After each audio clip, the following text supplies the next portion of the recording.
Hi, I'm Seamless, and today is Saturday, which means 3 days ago, I should have done a viewer track review video, but I got sick. AF. Fortunately, not COVID. Went to the ER, got tested.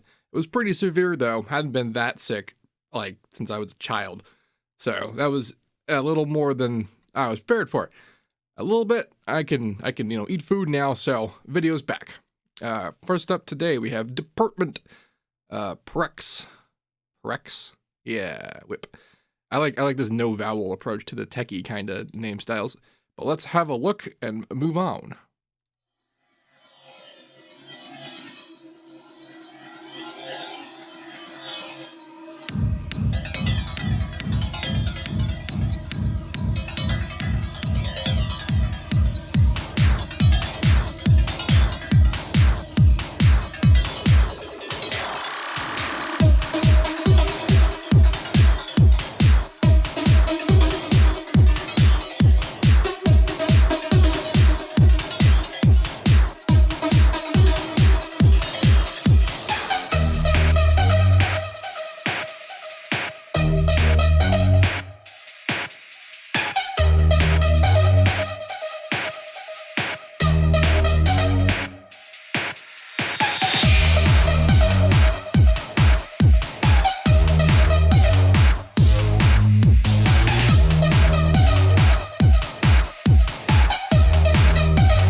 All right. Is my mic back? Yes, good, cool. And I am just right now checking to make sure that my bands are in the correct order. Yes, cool. All right. Good news is that this has every main bit of a thing like this needs to have. Slightly less good news is that you went pretty far in terms of the atmosphere that would tend to fill something like this, but not far enough. And in something like a trance, when we're looking at it, this is pretty helpful because what you probably will expect to see in like your typical like Armada release is this little black space, there would be no black space. There would be no level left that didn't have something in there. Never mind if you even could hear it. Never mind if you could even tell it's there when other things are happening. The point is that even in the negative spaces that you make, the negative space is something you made, and it can't actually be negative space. That's sort of the point of ambience. The ambience as a thing is you telling the listener what the baseline of silence is, that when your stuff's not there, what's left, and it's going to be that. That's like the negative space that's there. Of course, it's always fun to use like silence as like a trick and whatnot, and certain genres also work really well with that being the negative space, with the negative space being like that. But for trance, not so much, in my opinion. So more kind of ambient junk, but low level, because this is already a mastered push, so you probably will have a hard time adding like similar powered things to these leads or whatever, but they're not supposed to be similar powered. They're supposed to be the thing that kind of you can sort of tell exists in between the bits. And it's just gonna be noisy pad stuff. That's, if you listen to like, again, some the normal Armada stuff, I don't know if you do or not. I actually haven't in a long time, and I probably should keep up with that just to make sure I know what I'm talking about. Trance is a pretty old genre though. I guess there are some established norms. Wow, I was okay, and then I started talking. Oh God. Yeah. But this is good. This has the whole structure of most of what needs to happen. It's just there's a sparseness to it that, unless it was intentional, I feel it could be solved with that negative space consideration. But dupe job. And I don't have the folder open. I'm on top of stuff. I promise you. Okay. Up next we have Ovo by Kiev? Kia? Oh no, is it Kia? That'd be great if that was how that's pronounced. But let's hear what that's like.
Holy crap. That was awesome. This was really good. Like, in terms of anything I've ever wanted to do that sounded like this, this was just spot on. It had the perfect high-end roll-off. Like, I'm listening to this at pretty low volumes because I don't want feedback in the mic when I ever do that. Plus, also, some people's tracks get real loud. But the sort of the result that, like, I talk about the high-end presence a lot and, like, how loudness is supposed to be, like, if you're doing the loudness war stuff, which, like, look at the sausage, holy crap. Like, the point is that you want it to be able to sound basically the same at every real level. Like, when you're in a car, you turn it down to, like, 10% level so that you can, like, talk to someone in the car. You actually can still hear the song. You can hear everything in the song, like, about as well as you could when you were banging it. And, like, that's the value of that sort of thing. This has that, and one of the ways that it has it is that the power is focused pretty well, like, in the mids and the lows where it should be, but, like, that how far down the roll-off is on the highs is just right, that when you are up at, like, turn how, like, super loud levels, it's not damaging. It's not damaging because you want to feel these guys. Like, getting moved by a bass is the best, right? Well, and that requires extremely high levels of pressure. And if you have highs that are unnecessarily highly mixed because when, like, you don't listen to it like that, then you end up having highs that are so high, like, actually dangerously high. I mean, this is dangerously high too if we're talking about being moved by bass. Any amount of that is still, I mean, you should be hopefully wearing ear protection or at least considering. But the point is like, this was the exact right amount to balance that for what this is. Like, I would have, if someone told me this was a Mephius track, I'd believe it a little. But excellent work. Holy crap. Good jobs. Especially the snares and kick mix. Like, I mentioned Mephius, and, like, it's not like he's lived in that for that long, but, like, this particular aesthetic wasn't the best for me, but this actually got this rolled in a way that worked well, and it did the snap. Like, the snaps are what saved it. Like, because that's usually what happens is that not all the time is it the snappiest result, but the little ameliorate, like, it's really just so good. I can't stop talking about how good this is. I'm gonna move on to the next track though. Up next, we have Tobin Fox with 100% certified banger, V3. Okay. Let's see what's like. After I note the time.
Let's try this again.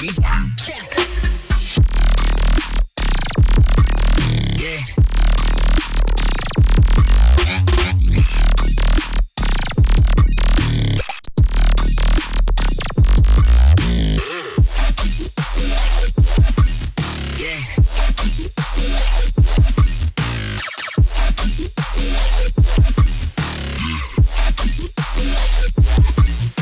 Okay.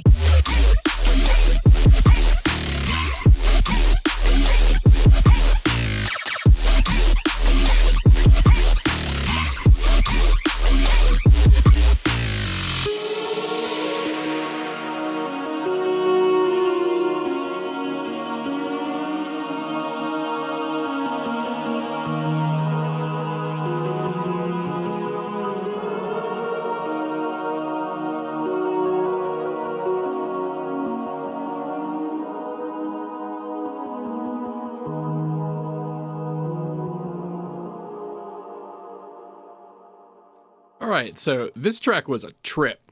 Like, when it was beginning and going, I'm sitting here thinking to myself, this is so it. It's like, I didn't have a word for it until this section started, and then I was like, okay, we are looking at the most, like, theoretically accurate representation of, like, late 2000s dubstep. Like, late 2010s, like, 15 onward. Like, this is the absolute genesis of, like, the serum age sound happening, like in terms of like the sounds, and then also how the writing style times come across. Because here's the kicker: like all the intro and the vocal bit, like all of this is just exactly timed the way everything like that is. But then here, listen to the sound again.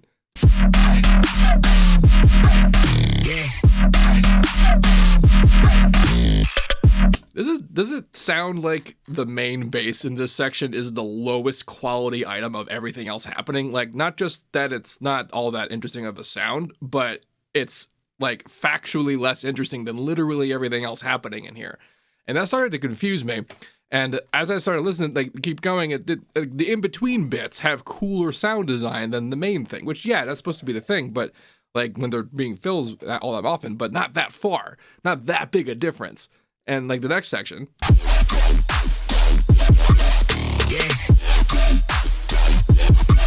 We see the phasey sort of that era of, like, stuff come up. And, like, this is just so... I'm forming in my head about how I'm going to talk about this. And I'm just, like, I'm trying to think about, like, if we were going to write a book on theory of how to make this genre, this would be the thing to look at. And then it comes up the second drop. And then you say that let's try this again, and then it's actually legit. Like, this, oh man, this was funny. Okay, let's try this again. Yeah. And this bit. Yeah. See, here's the funny thing about these two things that are happening here. As far as techniques go, like, sound design wise, they're not that far away from what was happening in the original bit, but they're both leveraging like knowledge and information that wasn't really powerfully available back then when the sort of stuff was sort of newer, like and before even the Skrillex stuff, like the serum stuff. Because I mentioned the Skrillex stuff because what it turns out that like a lot, like the most killer versions of those sounds boils down to FM and phasers. It's a little bit more complicated than that, and the application is weird, but it is just pretty much that. And it gets a particular tone, and it's kind of neat. And I tried all these super complicated ways to try and get there because I didn't think it would be that simple, and I also didn't know what I was doing for many years. But the point I'm making is that information was leveraged hella in here, and that shows like the sort of like upgrading of an age a bit. And I just thought it was really funny. I have no idea if this was your intention to do this, but what essentially happened to me when I listened to this track is that like I got kind of, because this track is called 100% Certified Banger. That's a ballsy title, as if in any way not a joke. So, but like on top of that, this is essentially like, yeah, if there was like a banger certification board from like 2015, they'd have like, stamped this guy. But the sort of joke about this section though is that it's like deceptively bad. I don't know that you would like, because I'm not gonna mince words with you, man. I don't like this sound.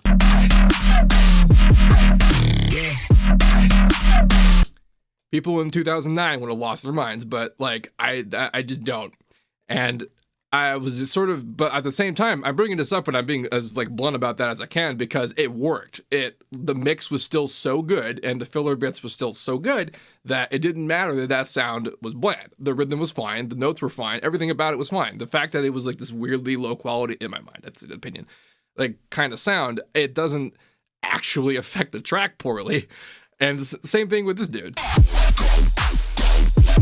Like, that's a way more complicated, and I like that sound too, but it's also, like, it's not super interesting, especially heard think through all that many times. It was like a lot more interesting with the version that came up there.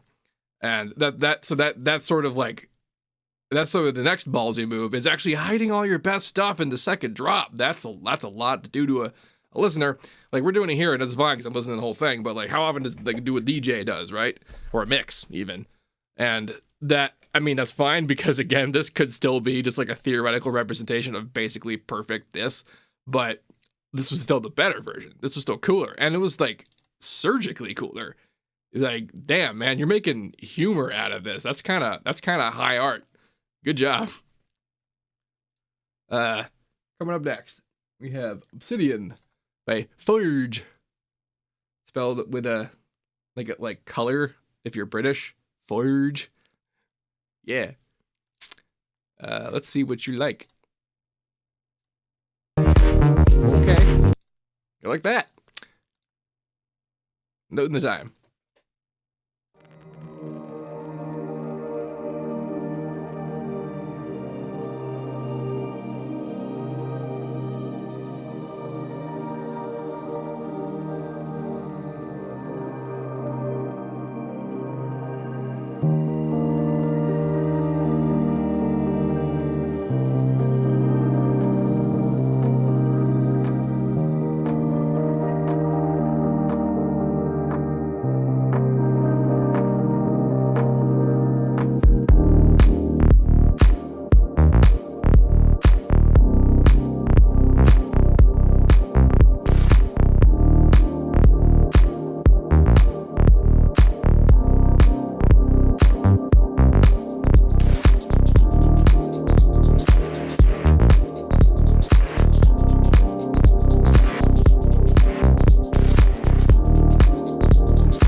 pretty swanky.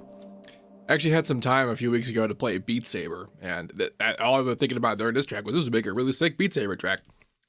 Imagine the doop-a-doop-a-doo, just tapping all the bits. Like, even in expert mode, it'd be a pretty chill time. I really just like the primary element of this track's jive. It's great. It has that sort of like funky electro aesthetic, but it's not like too overpowered. It is a little burny though. I don't know if you want it to be that burny. It can be. Like, damn, I'd burn it up harder than that. But the first part of this kind of sounded like a would-be Mousetrap song. You know what I mean? Well, a pretty older one. What I mean by that is that this is not this huge, sophisticated, complicated thing, and I don't really think it should be. It's really excellent, the way that it is in its current state. Oh, excuse me. Oh boy. Yeah. So, other than that, I also really enjoyed just the very tight and sick relationship between the low end elements and the sub. The kick and the snares, like in the bits, like there's not really a snare, but you know, like the little tippy whippy bit.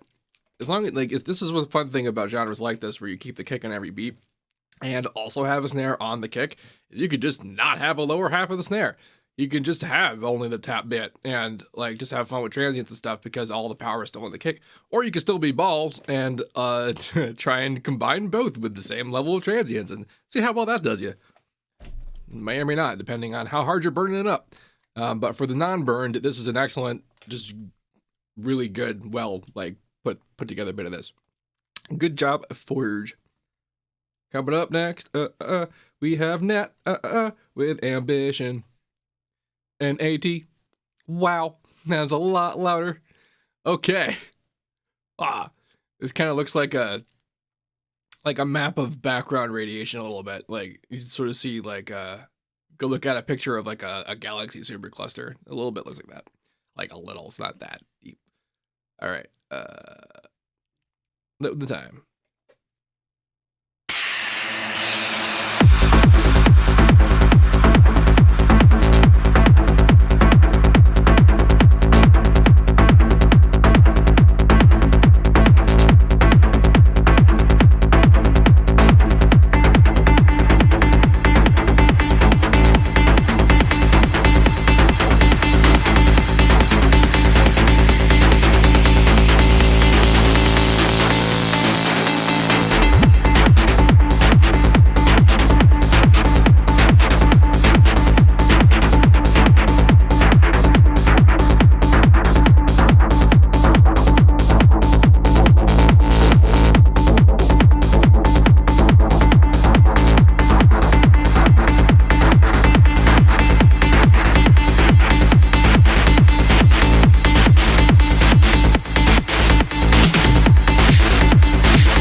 There's the mic.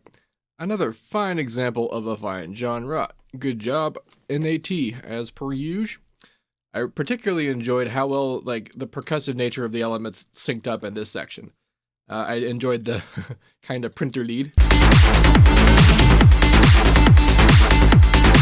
And it isn't exactly the lead that has a snap, I don't think, but there's some other things in there that do, and it's all put together in such a way that it does snap together.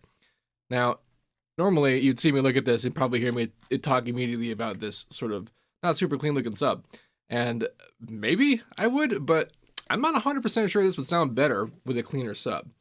I've encountered this in some elements, but also like, in this particular genre,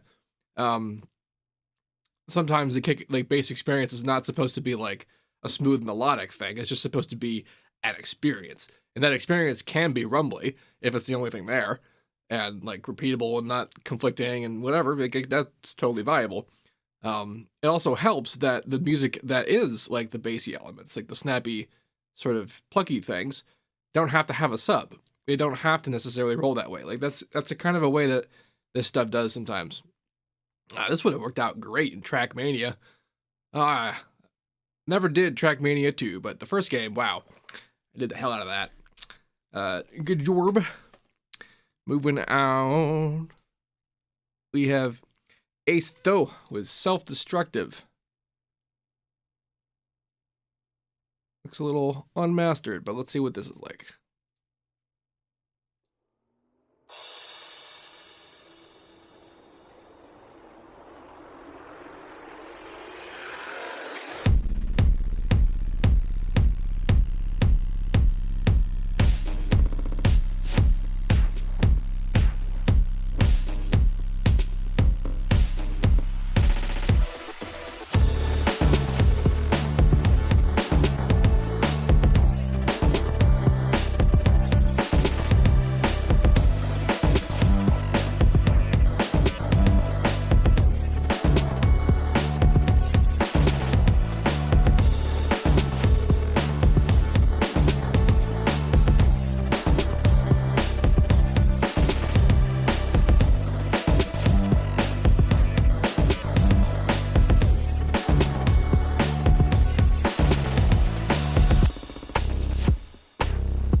Well, that was totally sweet. This reminded me a lot of Overseer, my actual favorite artist. Just really, really sick grooves.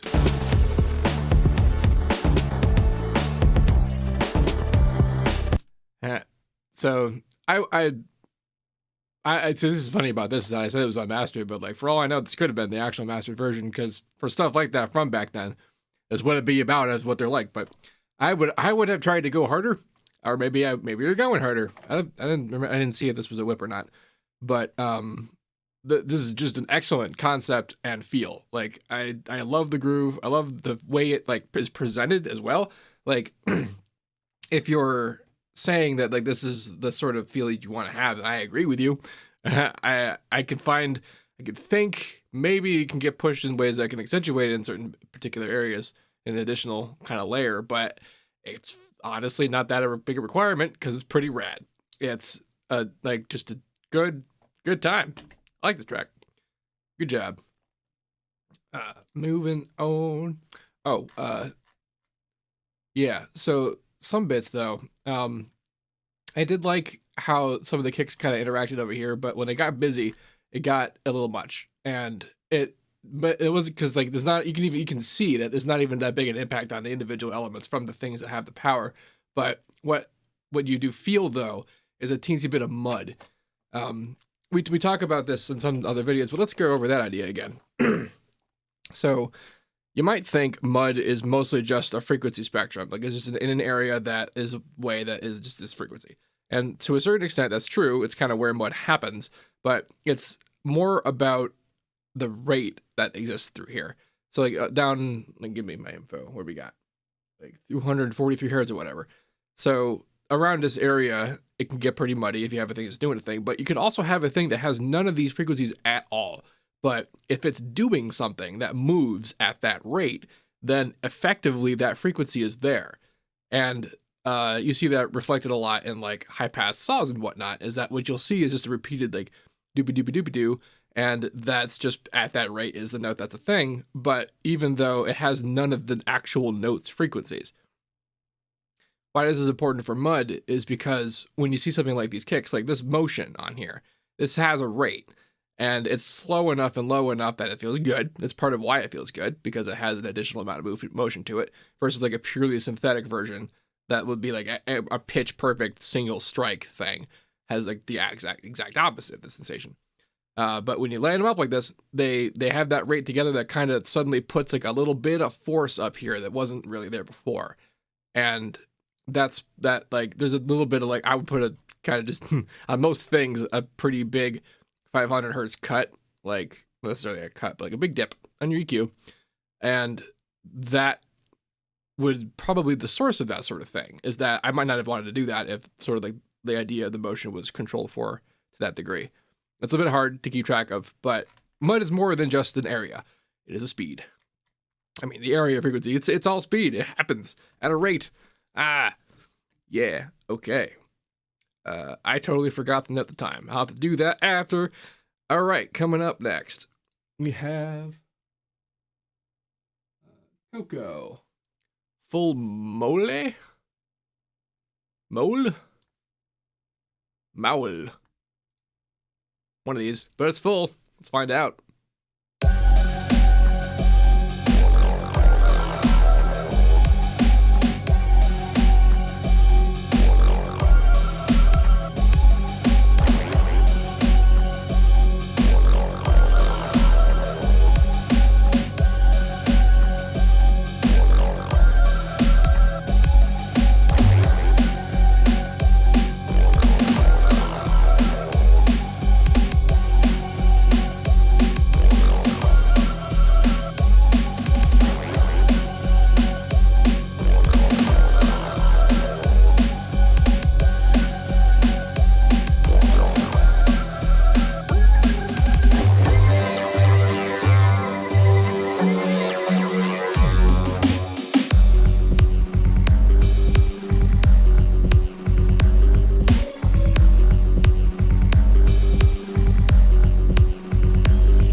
Right on.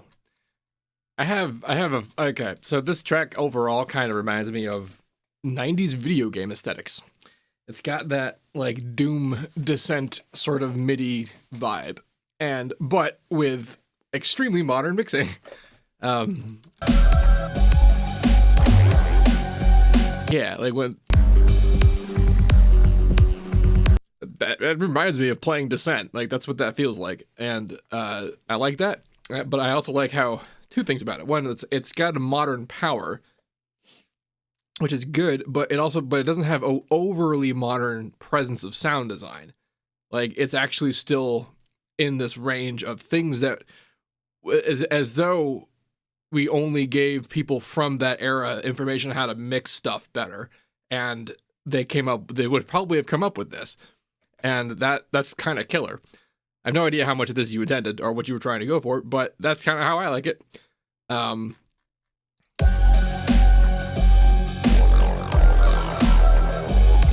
that sound would have blown people's mind apart. But this overall was pretty cool. The section's a bit weird, and like this beginning kind of just starting right in it.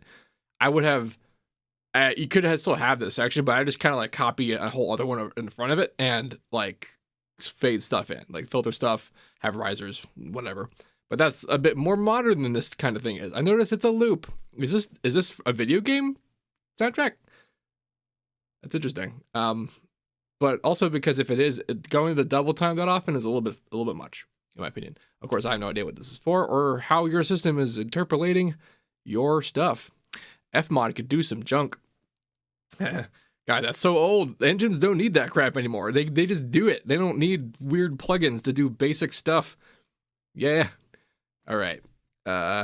Coming up next. That's right, next, because I feel bad about how late this was, so I'm doing more. We have Apex Lex with Hypnagogic.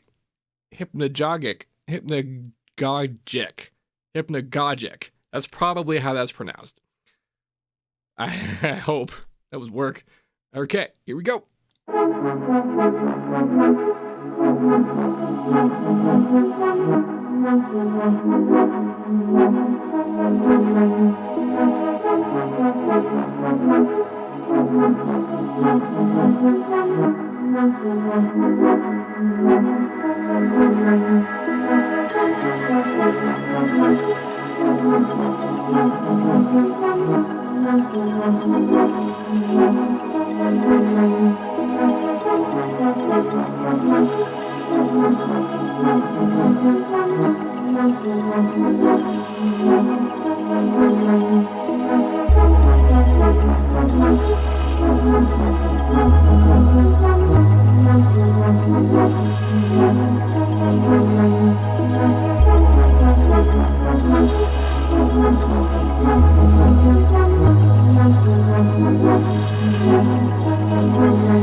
There it is. Yay.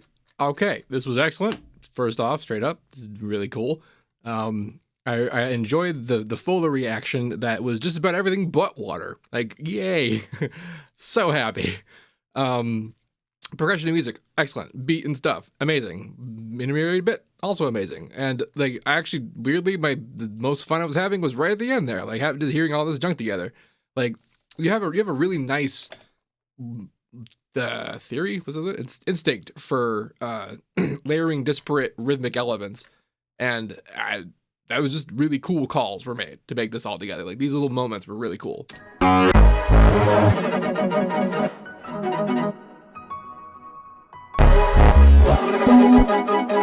See, this is this is something that when I was a newer producer, I would have had a really hard time parsing. And in an attempt to recreate this, I'd be like, wow, a lot of those tones were super dope. And it's just such a cool collection of like elements that are timed in a way that they flow together. Like you can almost see it. Like there's a big whip there, but there's just like, And what I would have tried to do is make a thing that did all of this. Like that would have been a bad time. And this is something that I've only gotten good at a brute force, is being able to recognize that, yeah, sometimes the sound is actually just a conglomerate of a bunch of other stuff that absolutely could not have been synthesized from a singular source if I had tried to do it. Like, that is the thing that, like, I had to learn. And this is a really good example of it, like, of utilizing it. So, sick track was sick, sick mix was sick, sickness, oh my god, I'm still sick. Okay. Coming up to the next, we have Quiet Machine. Machine Thoughts at the World's End. Yeah. Let's see what this one's like. Come on, there you go. Noting time.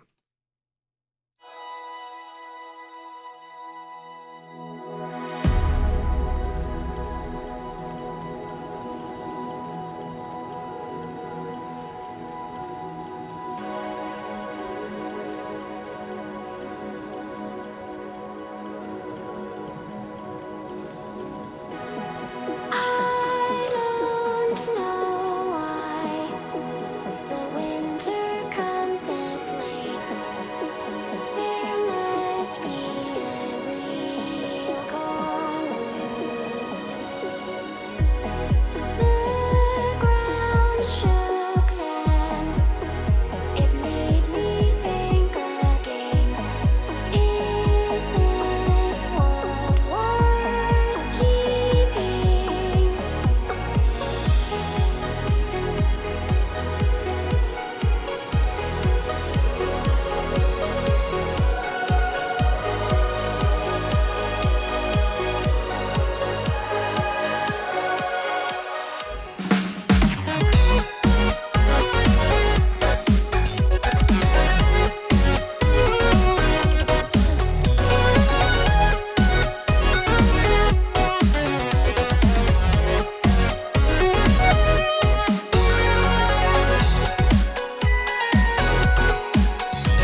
Goddamn. Just goddamn. Also, goddamn.